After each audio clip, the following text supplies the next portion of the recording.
Andrew Grill, back on the show. Number two. I think it's been 3 years since we last spoke. Well, we have to innovate. Well, two things. First of all, you got a new job. Yep. You're going to tell us about that. And second of all, this is a video cast, my very first one. Is it your first one? It is. Wow. So actually, for the people who are used to my show, hopefully we're not going to be showing them things in a visual capacity too much. All right, so Andrew, tell us where you are now, what you're doing these days. So the last 18 months I've been with IBM.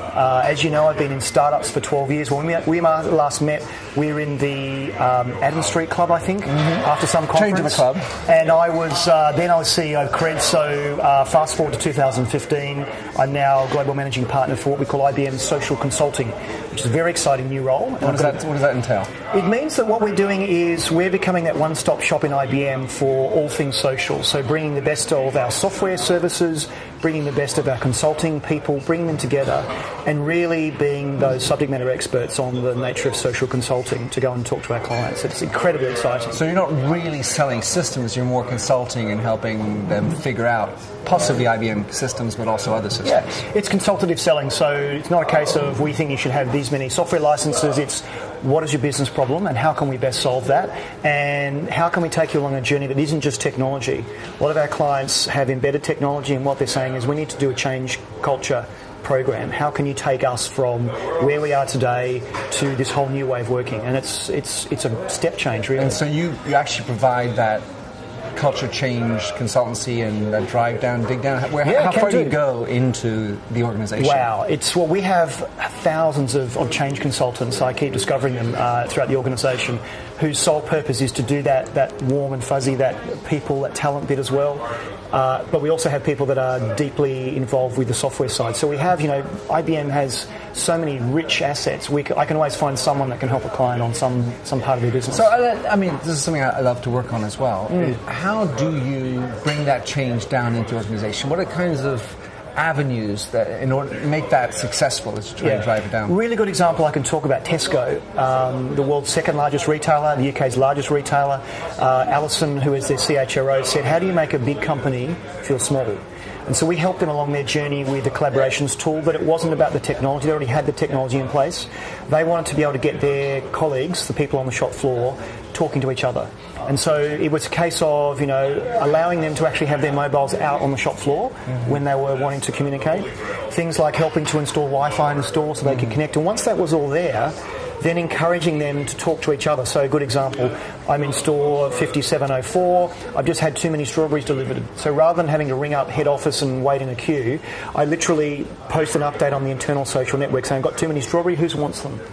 And in another store? In another store. So they're using an internal social network, just as you and I would use Twitter to say, hey, I've got tickets tonight for the opera, I can't go, Andrew, are you interested? They're using it in the business context. But to get there, it was a number of steps from how do you encourage people to talk to each other on a mobile phone network? Then when they see the benefit of that, how do you then get senior management to keep wanting to invest in this as well? So that, for me, when you see a massive culture change when they were doing it one way and they do it another way and they can see instant benefits, is really rewarding. Well, what are some of the kinds of challenges along the way? I mean, for example, they're constantly on their mobile, or how do we evaluate success of this thing, or is there a metric that we should be looking at? Because you don't have like a reference or a benchmark. You say, well, we should be at 62.3% of what? I think what's really interesting is that internal social is a lot easier to measure the ROI than external. I get asked all the time, what's the ROI of social? To which I often say, for external social, it's pretty hard. For internal social, you know what the cost of a lost day of an employee is. You know what the cost of is having to ring up and tell someone the strawberries, there are too many delivered. So you can actually quantify that. So the challenge for organisations like us is to give enough metrics to senior management so they can say, we've done this for 3 months, we've got them all tweeting internally, how has it changed, what's going on? And I think also when you can actually have senior management see firsthand the impact, because remember, when I'm posting something on an internal corporate network, everyone sees it. Great example from an organisation, it was in the news so I can talk about it. We had a gentleman who had his Uber claim rejected by our expenses people. And so he put an internal post that basically said, I want a petition to bring back Uber. I want Uber to be reimbursable. Right. Rally around Uber. I think he probably had no idea what was going to happen next, but we actually have a thing called IBM Pulse in the organisation where we actually aggregate what is happening on our internal social network. We get the data, and Diane Gearson, who is our Chief HR Officer in Armonk, saw that Uber in New York was trending inside the organisation. She went and looked at the post. Now, to her credit, and this is where this works, the most senior HR professional in the whole of IBM posted directly to this person to say, I've just seen your post. A DM. It was a DM.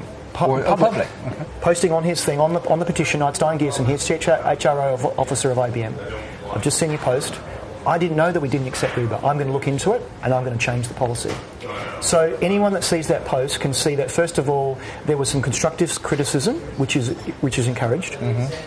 The most senior HR person saw that and directly took action.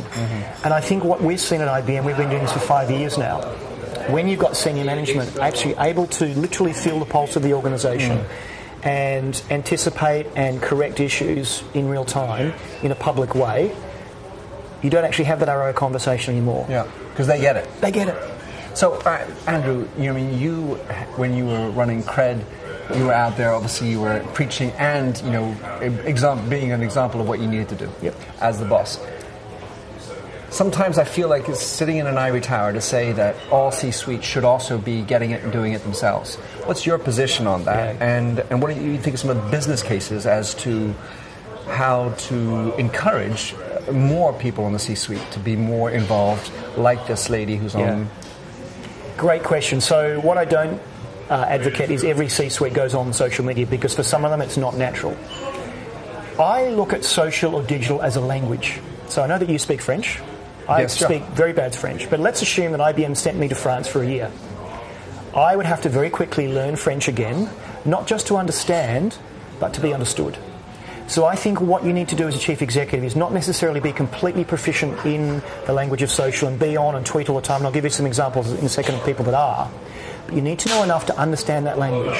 So why do people tweet? And when they do, why do they expect a response from a brand? So if you're a C-suite person, you may not be active on social, but you're seeing what's going on, you're seeing what your staff are saying, you're seeing real time what your customers are saying, and you can go, wow, that was actually some really amazing market research. Right. And when you use the language they understand, so I've been very successful in the boardroom in changing the language of the discussion away from social to their language. So we talk about market research, we talk about net promoter score, we talk about ROI, we talk about yield management, and they go, and this is literally customer service. Andrew, that's the sort of stuff we're interested in. So you're telling me you can translate all this social stuff and make sense of it in the language I understand? I'm all ears. And so I think, back to your point, not all of them should be on social, but they should know enough and learn the language to understand the power of it. One of the things I've thought about a lot is maybe as a preparation for being out there publicly, be active internally. Yes. Do you propose that a lot? If they're not like that comfortable, they're not maybe as extroverted as others. You must have been to one of my consulting sessions. That's exactly what I do, because you want them to feel comfortable. And the example I gave with Uber and the IBM was, here is a senior executive who was comfortable responding to something that was a bit difficult, a bit of constructive feedback. And I think if they can become comfortable amongst their peers, what I then do is I just give them a little push and go, okay, you're ready. You're ready to go external now. Different language, different way of doing it, but you're ready to do that.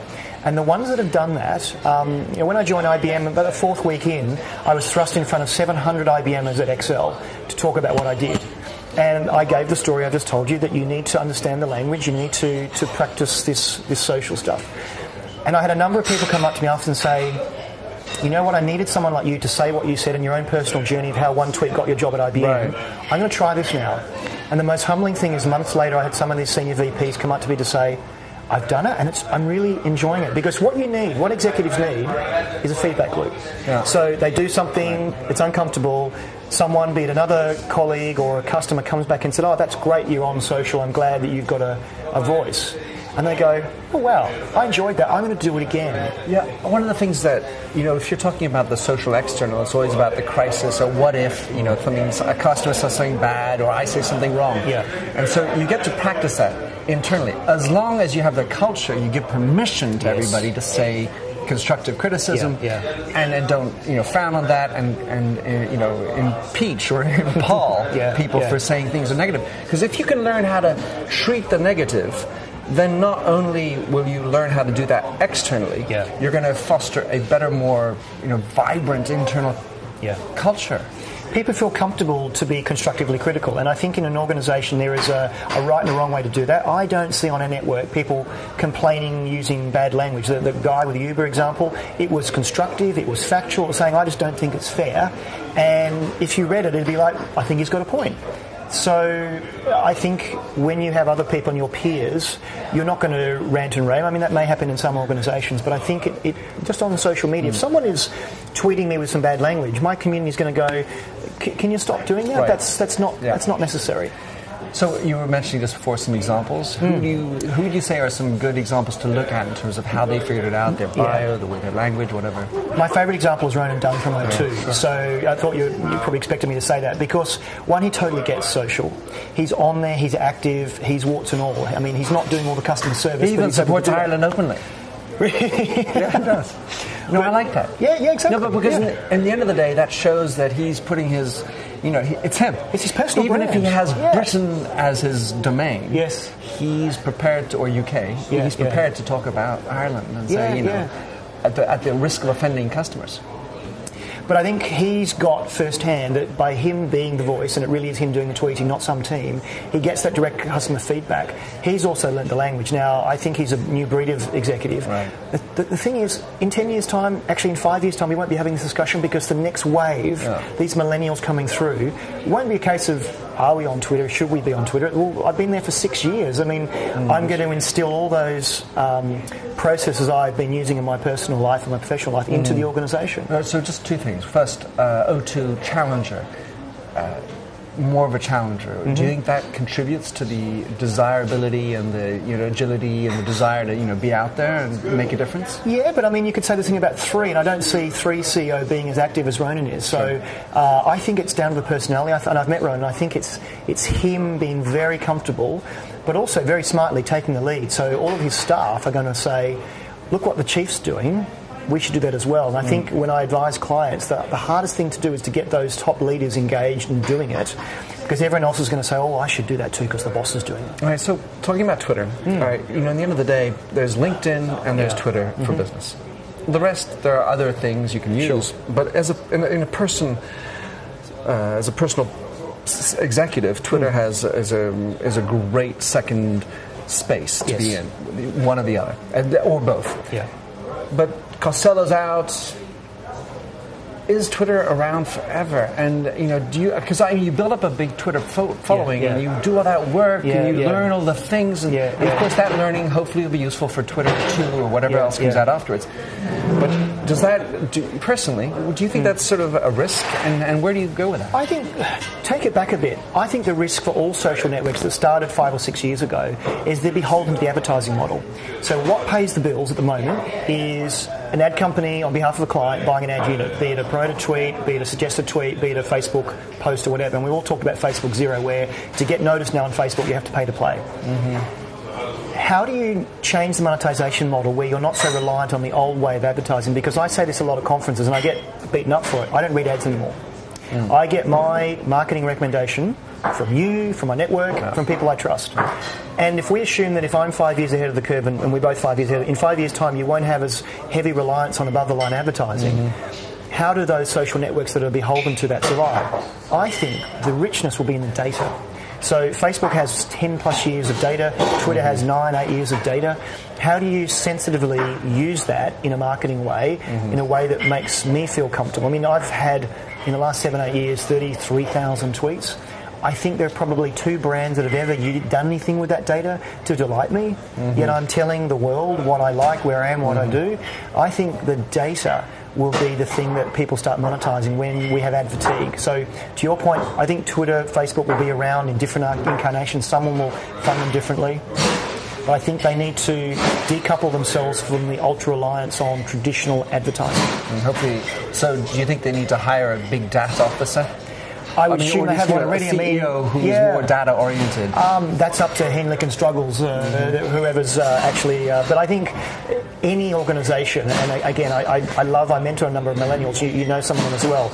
Those coming through that have a real appreciation for data and the science of data. Not that they're data scientists, but just understand the power of it. Will actually drive the company forward, because you've been in advertising a lot longer than I have. Eventually, consumers go, you know what? I'm being advertised to. Right. I don't like that. A bunch of So how do we actually do it in a different way? Going back to my point, how do you delight me with?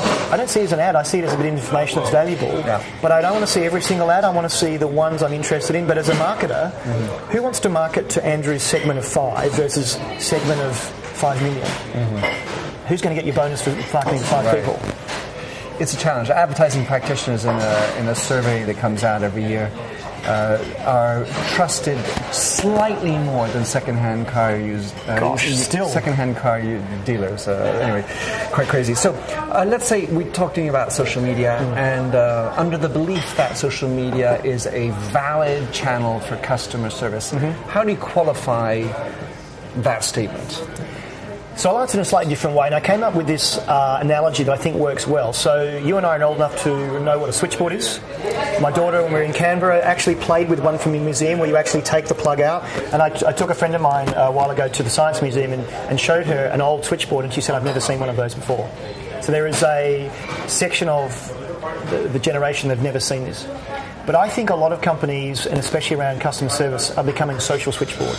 So the message comes in from whatever social channel. There is one team looking at that. And so one message is about a lost package. One message is about opening times. One message is about how do I get a job with you. Product default. Yeah, and so this social switchboard has to handle everything, and they can't. My view is that the best practice customer service use of Twitter and those sort of things is actually to have something smart at the front end, like a Watson, an IBM Watson, to actually analyse this data. That piece of content actually looks like a request for a job application. So rather than someone in the social switchboard saying, who do I give this to? It actually gets routed through to HR. HR, with some workflow tool, says, we've got an inquiry from someone. It's meant to dial. He's worked for all these other companies before. He's someone we really need to get to. And conversely, with someone in the product area or opening times. So rather than having one team that is literally being that switchboard for all the things coming in, you put some smart analysis on the front end, and then it gets triaged to the right area, and then the person best suited to deal with that can deal with it. And I call that federating the social enterprise. So I think at the moment, again, you look at a brand's Twitter feed and it's we're sorry about that. There's got to be a better way. Do you have any examples of companies, Watson or not, that are managing that process? It comes back to, I think, where you actually have the social process embedded in your existing workflow. So rather than, again, having this separate team that's just doing all the social stuff, that can't see all the things that someone on the phones and on email can do, have that built in and maybe have multi-skilled agents. And a lot of the telcos are moving towards that model where someone can actually pick up the phone, send a tweet, send a message, all those sort of things, with all the things at their fingertips. I think some of the airlines are doing very well. KLM is a really great example of how they do customer care. What I love about KLM is actually on their Facebook and Twitter page, they've done some bit of tech where it says, this is the wait time for your tweet. It's going to be 37 minutes between you tweeting and us getting back to you. Right now, at this time. Right now, and it's dynamic every 5 minutes. That then says, 37 minutes, it's not that urgent, I'll go and do something else. Rather than hanging on the phone. Your call is important for us. Yeah. So that's, I think, where airlines and telcos are doing it well. But again, we've got to move away from just having this separate little team that does customer care. Because you can also start predicting things. And again, back to Watson, we can do personality insights. So when the tweet comes in from Andrew Grill, we might be able to tell whether this is going to be a good call or a bad call, because I've complained 5 times before. Right. I'm someone that is quite assertive. And so you might actually put a different agent on that. Got a cloud score, credit score. Sort of thing. Yeah, but maybe the agent dealing with it is actually someone who is a little more skilled with someone who's going to be a bit smarter on the product side, is a fairly aggressive customer maybe. So when I get through, I actually get someone that's going to feel my vibe and go, I'd feel that way too, Andrew. IBM, I've followed a little bit from the outside what you guys are doing, because you have a lot of your consultants have their own personal presence. You put their profiles up, their LinkedIn, Twitter feed, which is for a lot of companies, the far side of the moon. Yeah. In your area, it's more, as a consultancy area, it's more, I'd say, understandable because you're all selling information, you're intelligence, and so putting yourselves out there and publishing makes a lot of sense. So IBM is not like an FMCG kind of company. At the same time, you're presumably being in the news for a lot of things as well. Yeah. And are you putting in place this program, Watson Within You, or how does that sit? Or is everyone sort of managed? Everyone is social. How does it work within? Well, back to the consulting side. So our consulting part of the business, what we're selling is actually the people. Because when I put my name forward, or one of my team's name forward to a client, the first thing to do is Google or LinkedIn and check the person's background. Of course. So if I'm putting forward a social business consultant to, let's say, a bank, Minter Dial, this is the person that we'd like to put forward. They're going to say, what does Minter know about this? What is he? So in a way, it's so important to have that personal brand. And I'm just about to recruit 2 new people, and one of them, who has a very high external eminence, said to me, when I join, can I keep blogging? And I went, of course you can. We absolutely want you to. Part of the reason we're hiring you is because of your external eminence. And in fact, yesterday I got the go-ahead to go and hire a bunch of new people. And especially in the social place, we want to get the best of breed from outside into our organisation. And the way I'll find them is they will be self-evident because they will have that massive profile. They'll be practicing what they preach. So, but across the company, there are massive programs. We have what we call social business managers. We have 30-day IBM digital challenges. You could not miss the effort we put behind allowing people to get more social and encouraging them to do that. Now, I'm lucky someone like me has come into the organisation kind of preset. I know what I'm doing. Sure. Last year I spoke to nearly 7,000 IBMers internally about eminence and why you should do this, and I think hopefully some of them have said, I'm going to go and do that. And so when let's say a tweet comes out and it refers to IBM, how is that managed internally? Is Watson handling that and then parsing it out? We do a number of things. So we have social media managers, and I know this because I'm in contact with some of the guys that actually look at what's being said, who they're saying it to get a feel for, what's the community saying about us. Right now, we're in the middle of Wimbledon. It's where IBM is highly involved. So we're going to have a lot of messaging about our involvement at Wimbledon, and so we'll be watching that to see what people think and all those sort of things as well. So, yeah, we have a very strong, program to actually encourage and support all of our IBMs. We'd love everyone at IBM to be on social. We have a very high, I think we're the largest organisation on LinkedIn. We have the most people on LinkedIn of any organisation. Which is great. Do you also measure not just the number of people on, but their engagement? How do you evaluate that? Do you reward people for being more active? So part of our what we call personal business commitments every year, there's a component of that around eminence. And when I joined, I was told that you'll probably be okay with your eminence because you already got it, but I want to help others do that. So there's a component of your bonus around how eminent you are, because your value to an organisation isn't just what you know, it's what you share.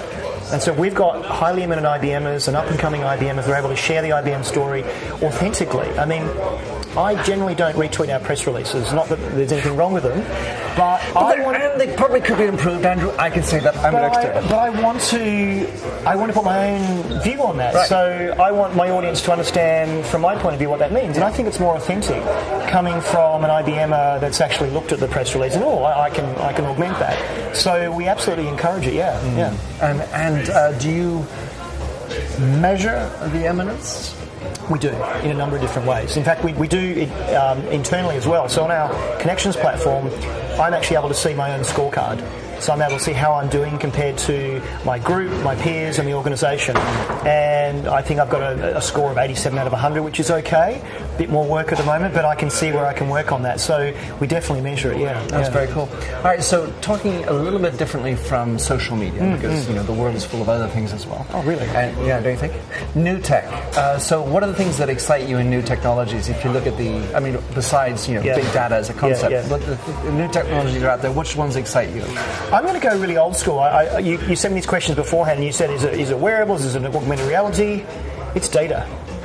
But not data as we know it. So we've all had access to data for years. I think it's a better use of data. So you look at an FMCG company or a B2B company or a tech company, they all have masses of data. And I think telcos, when I was back in Optus in Australia years ago, they were doing churn prediction models. And that really excited me. Wow, you can actually look at people's use of their mobile account per month and see whether they're a churn risk.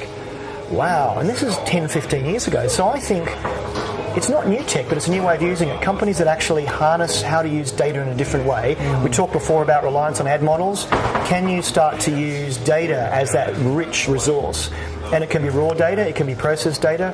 When you start augmenting social data with customer data, transactional data, I think that can be really, really powerful. So for me, may not be the answer you're expecting, but data for me is a new bit of tech that we're not really using in the best possible way. Well, all right, so I'm going to push back. I would say if you're in a data kind of organization, I would kind of almost expect that with IBM, that'd be a thought. That said, how do you actually handle data? The problem is, I worked in an organization, L'Oreal, that had oodles of information about the customer, data that was there, but we never used it, or we did only for our purposes, our own self-serving purposes. What is it that's going to be able to help organizations manage the sort of cacophony of data that's out there, outside of the technology? Because in the end of the day, it's about the questions you ask, but how do you organize that so it's more effective? Part of it is grabbing it. I think 10 years ago, the notion of grabbing every transactional piece of data that was there, where are you going to store it? These days, with fast data storage, with SSDs, you've got the cloud computing, you've got things like Hadoop and Cassandra that can process things really quickly. I think that's gone away, but I still think that, look at an FMCG organisation, what data do they have? They have transactional data, they have research data, they have so much information. And I think the challenge is how do they make sense of it? And how do they actually get insights out of that data? So the first thing is storing it and indexing it, but then being able to do really smart queries. And I think part of it is making it so simple that a chief executive can actually look at his or her iPad and do a few swipes and actually get some intelligence. So what are our sales figures this week for the new hair care product? Now, in the background somewhere, numbers are crunching and everything else, but when he or she can go, I was concerned about the hair care range this week. It looks like we're back on track. Don't have to worry about that. That, for me, is using executives' time wisely because he or she doesn't have to worry about that. So I think the presentation layer at that business decision level is where it's going to have the most impact. Yes, you can have product managers looking at things day to day, but literally the CEO's dashboard of how's my business doing, being able to drill into that, and there are multiple technologies that can do that in a really easy way, literally on an iPad, I think is going to break down the issue, and then it'll allow chief execs to actually push back and go, no, spend more. I want to capture more data. I want to have different ways of slicing it because I can do this myself on my iPad. All right, so I hear you. What I'm looking for perhaps is the attitude or mindset that's going to allow for the data to be properly, the queries to be made and the insights to be drawn. In the end of the day, a lot of companies are going to look through their filter, and that filter, if it's if I've got 35 years of baggage, may be a little bit old-fashioned. So what are we going to do to switch from how's my product doing to what does the customer want? The customer centricity I think is really important. So you can't just rely on primary market research because that's always 6 weeks, 8 weeks old. Can you use other sources of info? So can you use transaction data? Can you use social data? Can you use the weather?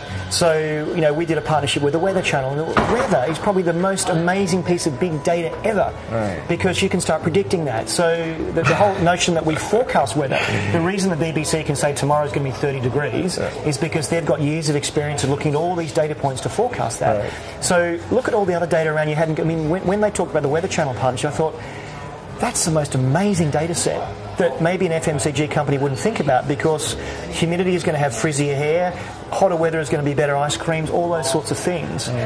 We've even done surveys with coffee companies where we understand the effect of weather on footfall. So I think we need to break out of, as you say, what data do we have? What data does the world have? Is it weather? Is it transaction? Is it currency? Is it political stability? All those sorts of things, and be able to process that to make better decisions, along with my own data that is somewhat imperfect maybe. Speaking of weather, when I was running a division in Canada, it was always, should we say, one of those excuses that would come up when the sales number didn't come in. Well, we had bad weather, of course, in Canada. And I used to get a little bit frustrated because bad weather, well, that's just it happens, part of it, and we get it kind of every year. And if we didn't get it this day, we got it or the month before. And so I always did get a little bit frustrated about weather. The other day, I heard that weather was when you had more bad weather, there was a spike in e-commerce. So whereas I used to think, it's about footfall and getting into the store, like in hairdressing salons in my case. Yeah. Now it's the reverse. Have you heard anything like this? Yeah, I mean, to stay at home, it's bad weather. I'm going to stay home and buy stuff online. I think that is the other shift that we've seen. I mean, my wife, I was in Australia 5 years ago, and I got a phone call. She was back in London and said, I've discovered Amazon, and my credit card's never been the same again. But she has basically said, this is more convenient for me, actually being able to choose something online and have it delivered and not going into a shop. So, and my wife is the most non-social media person you'll meet. No disrespect, honey. But she has changed her whole buying habits. And so, weather-wise, I know she probably buys more when the weather is different. So the traditional FMCG company needs to be working with the Amazons and the logistic providers to make sure that is seamless. I was reading at BNP, the bank. It says, we're a bank for the changing world. Definitely it's a changing world. Yeah. And no more than the new tech and social media. How do you step, how do you step with what's going on? Yeah. And then how would you recommend an executive who's not just a social media guru stay up with what's going on? So two things. So I mean, my Twitter feed is the richest source of market research I could ever get, because the people I follow, like you, are interested in the same things I'm interested in. So I will generally find something of interest by flicking through my Twitter feed. Now people say, you're on Twitter all the time. No, I'm not. I snack. And so after we've finished here, I'll be walking to the train station. I'll flip through my Twitter feed. I'll see things that are interesting. That's my market research. I also look at traditional media. So I love The Economist. I love the writing in that. They challenge the thinking. And I always turn to the technology section on my iPad every week to see what they're talking about. And also things like the FT. And that, it comes to your point. These are not traditional, I look at the Next Web. I look at Mashable and TechCrunch and those sort of things. But your pinstripe banking executive, they should maybe start at the technology section in the FT and The Economist to sort of see what the spin is there, because again, those publications have to speak to their audience, so the City for the FT, but the writers that are writing about the tech are writing in a way that they'll understand. So I would suggest they start with the tech sections of their favourite publications first. Cool. Yeah, because basically all these mass medias are getting with the program. I mean, whether it's New York Times and so on. So let's say, I want to go back to your snacking idea. You're just snacking, you see an article that's in TechCrunch. What's your mechanism? Because reading that as you're walking down the street is a little bit difficult. So what's your little process, the little inside Andrew Grill's mechanism? So I bookmark it. I run my own open source bookmark, a thing called Semantic Scuttle. It's on my server. So I've got Semantic Scuttle. All right, cool. It's an open source bookmark. It was built on the back of, the sort of what Delicious was. It has the same Delicious APIs, but it's mine. It's on my server, and I own all the data. So I can actually, from my mobile, quickly bookmark something, put a couple of tags there, and I'll go back to it.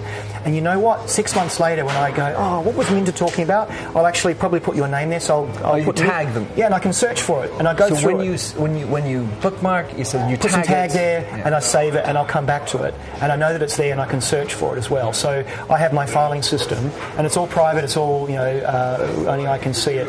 But it means I can go and search for things later on. I must say, this notion of tagging is an underexploited thought. Yeah. When you talk about data, when we talk about overload, when we talk about networking, this concept of tagging in a digital world is absolutely delicious. Oh yeah. Random access allows us to dissect our data, but we're very, I would say, disorganized in the way we tag.